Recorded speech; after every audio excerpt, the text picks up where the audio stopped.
welcome back to Whodunit Hall. Allow me to reintroduce myself. I'm Edgeworth, the butler, your guide through the Master's extensive collection of mystery films. And as you can see, we are finally out of the kitchen.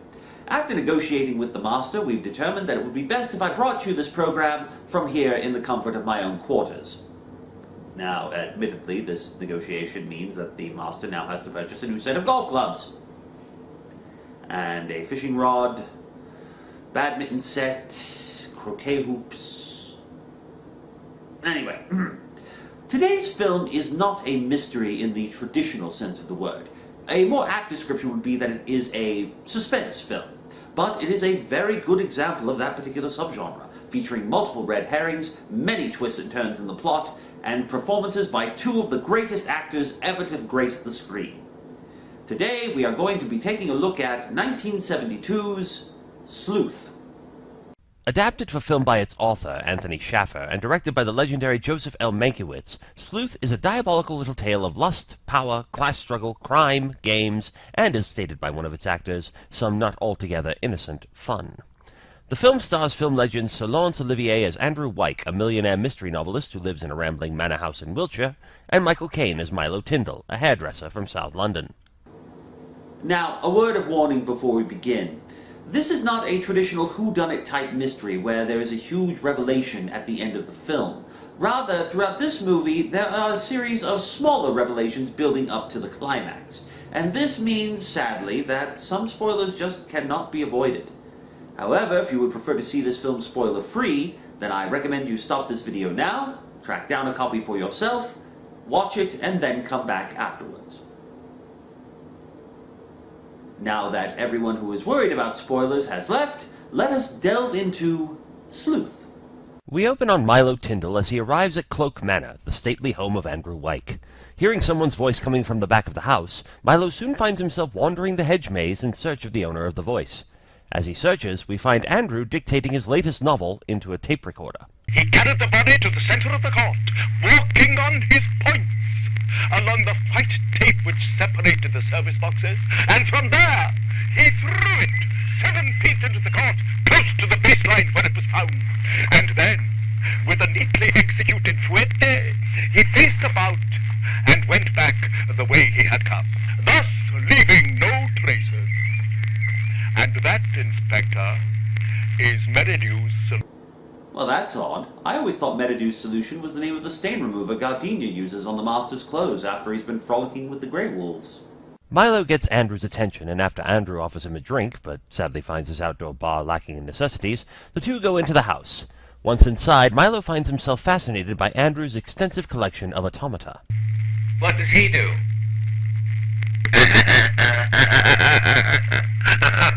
Oh, that's Jolly Jack Tar, the jovial sailor. He and I have a really splendid relationship. I make the jokes, and he laughs at them. Here, mein Freund, put that behind your necktie. He didn't laugh. He wasn't meant to. I thought you were trying to be funny. Oh, no, you know it when I am. Yes, you will. Andrew has a very interesting sense of humor, as you will soon see. After getting Milo his promised drink, we get the first inkling as to why these two quite different men would be meeting in the first place. Well, I understand you want to marry my wife. Yes, with your permission, of course. Why not? I'm sure you won't mind me asking you a few questions about your background, parents, and so forth. My mother was born in Hereford, a farmer's daughter, and my father is an Italian who came to this country in the 30s from Genoa. In keeping with the theme of games playing prevalent throughout the film, I now invite you to play a little game I like to call Count the Thoughtless Bigoted Remarks of Andrew Wyke. Keep a pen handy. After an inquiry into Milo's parents and occupation, Andrew begins to get to his actual motivations in meeting Milo this evening. Can you afford to take her off my hands?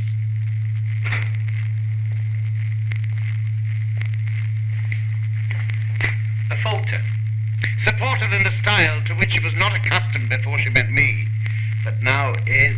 By this time next year sometime never. What you're really saying is that at present you're skint.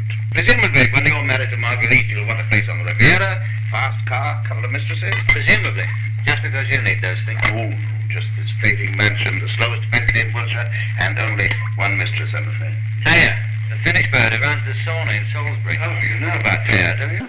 Moving to the billiard room, Andrew reveals that he knows Milo and Marguerite have hired a private detective to keep an eye on him and Taya, and begins expounding on Marguerite's lavish tastes. When, for instance, did she last turn down Dom Perignon in favor of, no offense, mind you, the persuasive charms of Dago Red? Often I've told her we spend too much. She takes no notice. No. Silvery laugh, coquettish turn of the head. Something like that. Well, it is to solve this little problem that I've invited you round here tonight. And this, as they say, is where the plot begins. Andrew reveals that he has placed approximately £250,000 of his personal fortune into jewelry in an effort to keep some of his assets untaxed, and that he is the legal owner of it. As such, Andrew wants Milo to steal the jewels. He takes Milo into his study and challenges him to find the safe which contains them. Milo does so readily, but expresses concerns about selling the jewels. Andrew responds that he can put Milo in contact with a fence that will give him approximately £170,000 in cash for the jewels, as Milo will not only steal the gems, but also the receipts, thus giving the fence legal title to them. He then leaves Milo to consider the offer, who still has some concerns. But that's detective fiction. This is fact. This is real. I'm well aware of the difference, my dear Milo, but I'm also aware of my own not inconsiderable capabilities. Of course, if you doubt them or don't trust me. I'm not sure that I do. That's why it's a very difficult decision to make. Not at all difficult, perfectly simple. You have an expensive woman and no money. Oddly enough, this statement also succinctly describes the situation with the master's sixth ex-wife. Filling in that huge hole in the garden kept Cuttington and I up all night. What? Milo decides to break into the manor to steal the jewels, and Andrew convinces him to put on a disguise in order to prevent any forensic evidence linking him to the crime. After rejecting several ideas, they decide on the costume of a clown, and the two head back upstairs for last-minute details. One glass cutter for breaking in with, one piece of putty for holding on to the cut piece of glass so it doesn't clatter to the ground and awake the ravenous Doberman pincher you suspect lurks inside, and one stethoscope. Safe breakers for the use of. The theory is you tried to pick the lock of the safe by listening to the tumblers. You failed and had to resort to dynamite. Dynamite? What for? Safes for the blowing open off. How on earth did he get into the lockbox I keep under my bed? I mean, the lockbox that the master keeps under his bed. As Milo breaks into the house, Andrew places his clothes into the wardrobe and then rigs up the dynamite. Once in the house, Milo plans to head straight for the study, but Andrew has other ideas. Now, where would milady hide the trophies of her skilled accomplishments? Or perhaps secretly concealed in the back of this. What better safe deposit for deceit, How often is it reflected the bright eyes that betrayed, the mouth that lied and kissed and lied? And this is exactly how the master reacted after his second ex-wife left him for that Venezuelan dulcimer player. We never did find out what he did with that table lamp. Milo begins to suspect Andrew's motivations may not be all they seem, but the sense is overridden by greed as the two head to the study and blow open the safe. R3, R2, R1, R blast off. After gazing at the prize, Andrew drags Milo back into the main room of the house and states that, in order to add authenticity to the report to the police and the insurance company, they now need to simulate a fight between Milo and himself, as if Andrew was awakened by the explosion and caught the burglar in the act. The two ransack the room, and, after taking a few pot shots at Milo, Andrew states that Milo now needs to knock him out in order to show the police an actual lump on the head. Why don't I just keep tapping you lightly on the head with the poker until the lump comes out? Quite frankly, I'd rather go off the whole thing. Now, I know you can always tie me up and gag me and leave me to be found by the cleaning woman. Lots of mercy, Mr. White. Whatever do we be doing there? All trussed up like a turkey cock. Blunt instruments and bondage. Sounds like my cousin Edgar's typical Saturday night. Andrew produces a gun, saying that it should go off once or twice to convince the police that Milo took it from him and used it as a threat to tie Andrew up. There's an open season all the year round for some creatures, seducers and wife-stealers, for example. And here is where Andrew turns nasty. Jesus Jesus! Here we go again with another one of your games. Another one? No. It's the same one. We've been playing it all the evening. It's called You're Going to Die and No One Will Suspect Murder. I invited you round here to set up the circumstances of your own death. After toying with Milo a bit more, Andrew forces him to the top of the stairs to complete his grisly work. Farewell, Punchinello.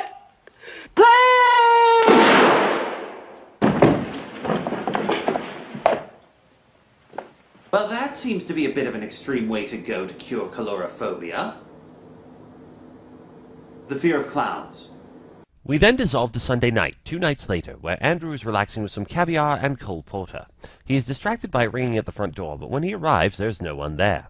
He returns to the kitchen and is interrupted again, this time from the back door. Detective Inspector Doppler, sir, of the Wiltshire County Constabulary. I'm sorry to be calling so late, but I need to have a few words with you on a very important matter. Better come in. After playing the good host, Andrew asks why the inspector has arrived, and we begin to see that Andrew's perfect murder may not have been all that perfect. Then I was wondering if there was something else you could correct for me, sir. What is that? The impression gave by a man who happened to be passing your house on Friday night that shots were fired in here. Shots. 3, our man thinks. Car backpack. Oh, no, sir. I'm afraid that sort of cards only comes in, saving your presence, detective stories. No, these were shots from a gun. Our man is positive. I see. He wasn't at his cottage all day Saturday, nor all day today. We must have called there at least half a dozen times. The inspector continues to ask questions about Milo, much to Andrew's amusement, until Andrew decides to come clean about the events of the previous Friday night. Andrew takes the inspector to the study, explaining the burglary plot, culminating with the final events. I put the gun against his head and shot him with a blank cartridge. You shot Mr. Tyndall with a blank cartridge, sir. Fainted dead away. Well, my game was over. It was the most gratifying win. However, the inspector is not convinced by Andrew's story and proceeds to have a look around the house, where he makes several discoveries that do not bode well for Andrew. They look like bullet holes to me, sir. Quite right, Inspector. So they are. Oh, I understood you, sir, to say that you used a blank. 2 live bullets to set up the trick, and 1 blank to complete it. Don't touch it. That's dried blood, all right. Some more over here. Someone's been rubbing the carpet. See that? Deep in the pile. That's blood, sir. It's still damp. Will you explain to me how that got there? You say that Mr. Tittle disguised himself as a clown. I saw no such costume in that basket. Nor have you pointed out that mound of earth in the garden, have you, sir? What mound of earth? That one over by the far wall, in the shade of that cedar tree. Clothing all screwed up on the floor of the wardrobe.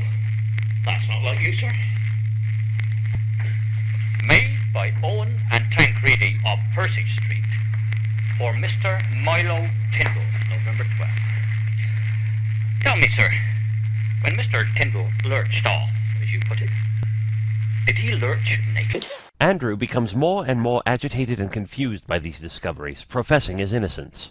But all too soon, the inspector has had enough. I think you started this exactly as you say you did. As a game, in order to play a diabolical trick on Mr. Tyndall, but that it went wrong. Your 3rd shot was not a blank as you had supposed, but a live bullet that killed Mr. Tyndall, stone dead. We have your note summoning Mr. Tyndall here. Shots were heard, bullet holes made, blood is on the banisters and the carpet. His clothes were hidden in your wardrobe and he had disappeared. Who needs a body? Well, I certainly don't. Lord knows it's hard enough to clean up round here after the Master's weekly poker game as it is. Andrew attempts to escape the inspector, but is quickly caught and tackled to one of the sofas. But then things take a rather odd turn. Oh, what the hell are you?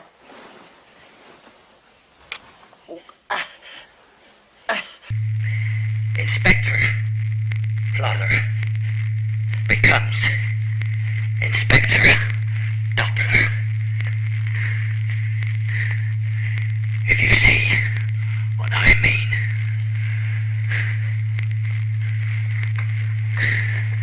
Sir.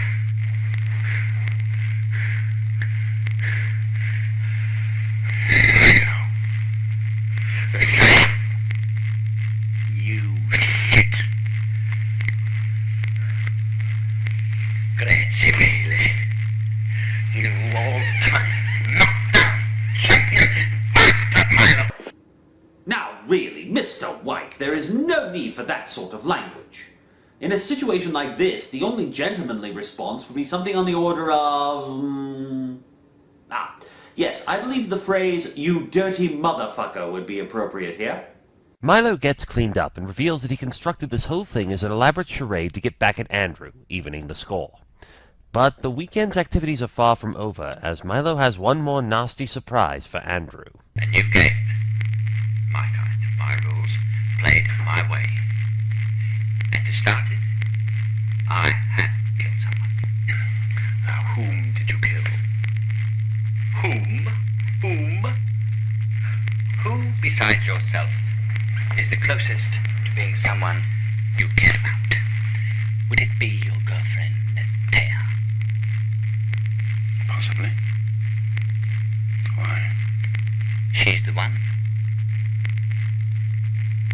You killed Thea? She whose cobalt eyes were the secret forest pools of Finlandia. I closed them. Andrew naturally disbelieves Milo's story, and Milo illustrates how the murder occurred, and then informs Andrew that the police are to arrive at the manor in 15 minutes.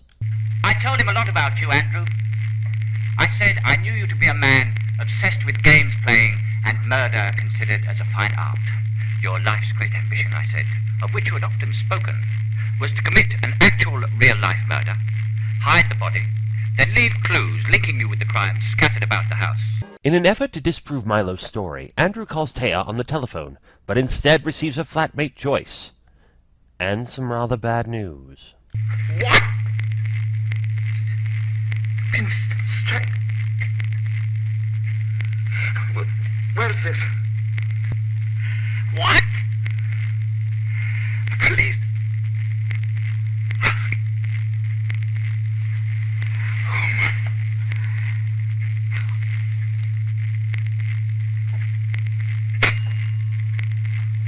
You should have believed me.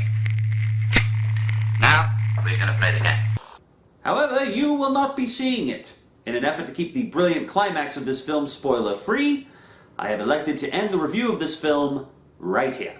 Intelligent, witty, and crowned by stellar performances by two of the greatest actors of two generations, Sleuth is a psychological thriller with a sense of humor and enough twists and turns to keep any viewer riveted. Sir Laurence Olivier said in interviews that when filming he considered Michael Caine an assistant, but by the end of filming he considered his co-star a true equal. Sadly, we once again come to the problem of availability. While Sleuth has been released on VHS several times, there has to date only been one major DVD release in 2003, and it promptly went out of print shortly thereafter. New copies of the film tend to run approximately $120 each. Used copies do not fare much better, running about $85 a piece. If you wish to track a copy of this film down for yourself, I recommend looking for a VHS copy, as they tend to run between $5 and $15 and are fairly plentiful. Now, this is the internet age, and of course you can search that vast repository for the film yourself. I personally do not condone it. But if you decide to go this route, make sure you specify that you are looking for the 1972 version of the film. There was a remake made in 2007, written by Harold Pinter and directed by Kenneth Branagh, which stars Jude Law as Milo, and, interestingly enough, Michael Caine as Andrew Wyke. However, the film is very dreary and depressing and retreads typical psychological thriller cliches. You would be better off and more entertained if you track down the original. And I'm afraid that brings another visit to a close, as I feel another negotiation with the master involving the pay rates of the household staff coming on. In any event, I do invite you to join me next time for another selection from the master's extensive collection here at Whodunit Hall. Abigail, Fetch the billiard cue! The master and I need to have a little chat!